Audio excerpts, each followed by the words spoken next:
This is a photograph I took at Green-Wood Cemetery.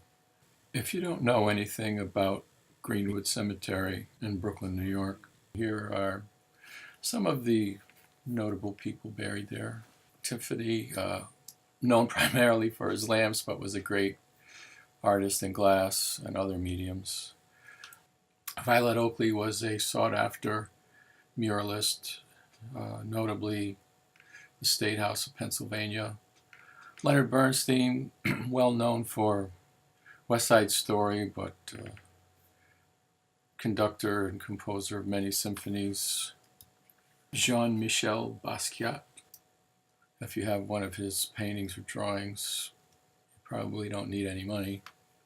Henry Ward Beecher, prominent abolitionist. Henry and his son William Steinway of Steinway Pianos. And Camilla Urso, a child prodigy violinist and one of the most sought-after violinists of her day. And there are many others, mobsters, philanthropists, regular people.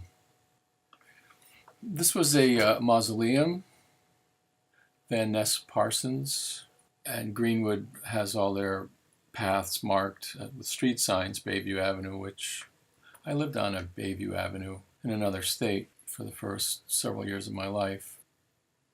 This is Joseph and Mary and Jesus and the Sphinx, which I suppose represents the flight from Egypt.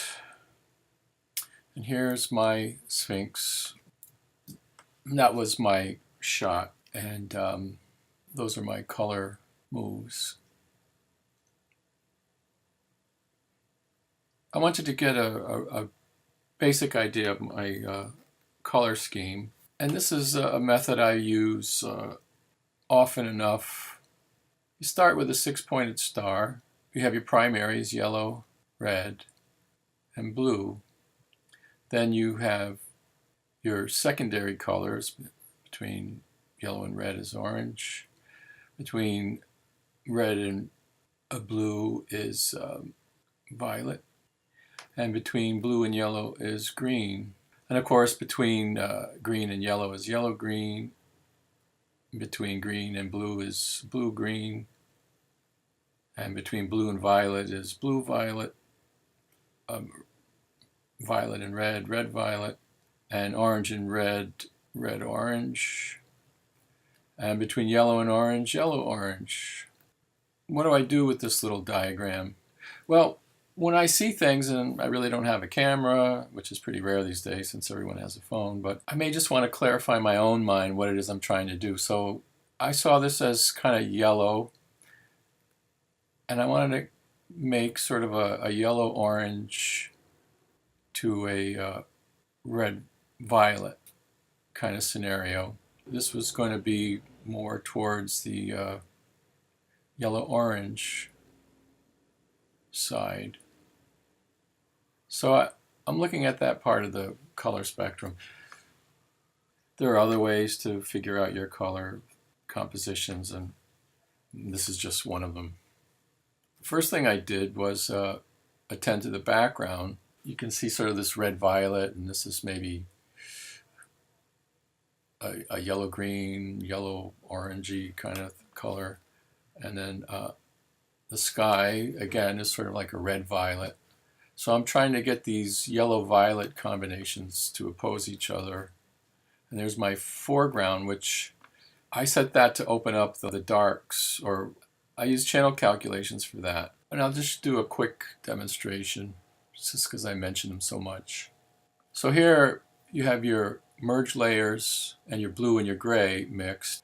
So it depends what you're trying to accomplish. For example, here would be a good starting point for me to isolate a sky. And I can also try using different channels. That seems to be a pretty good starting point. First thing I do to make it easy is I'll pick a white point, or 255. And I'll pick my white point, I'll pick that. So that affected other things as well as light, but now let's say I'll take my dark point, and this is already set to 0 brightness. So instead of clicking on black, I can click on something that's slightly less black, and that'll just close up more. So what I need to do then is just sort of finish cleaning up the mask, and I'll just use my pen tool for that, and I can just quickly capture the other areas that I didn't quite get. Fill that with black. And I see I missed just a little bit. I can just take a brush and finish it up that way. So that gives me an alpha channel. Now if I command click on that and then go to my layers, I can just make a new solid color if I want. Go to any other adjustment layer, hue saturation perhaps, and do whatever I like. Now one thing to note, this mask isn't really so terrific.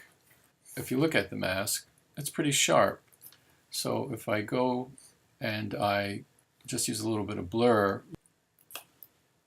so that's a quick channel calculation. The foreground I set to screen. I was opening up these areas in the Sphinx. Since I was the art director for this, I could sort of go any way I wanted. And I went into channel mixer, and here's where my red violet against yellow orange scheme, or whatever that scheme was that I came up with, begins to play in. Then we sharpen this.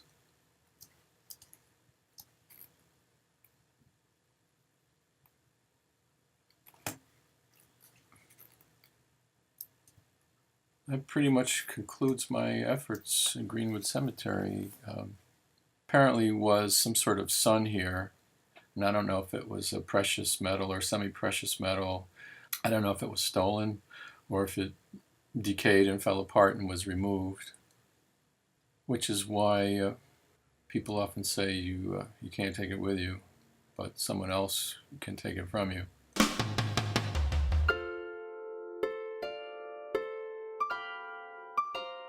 Thanks for watching.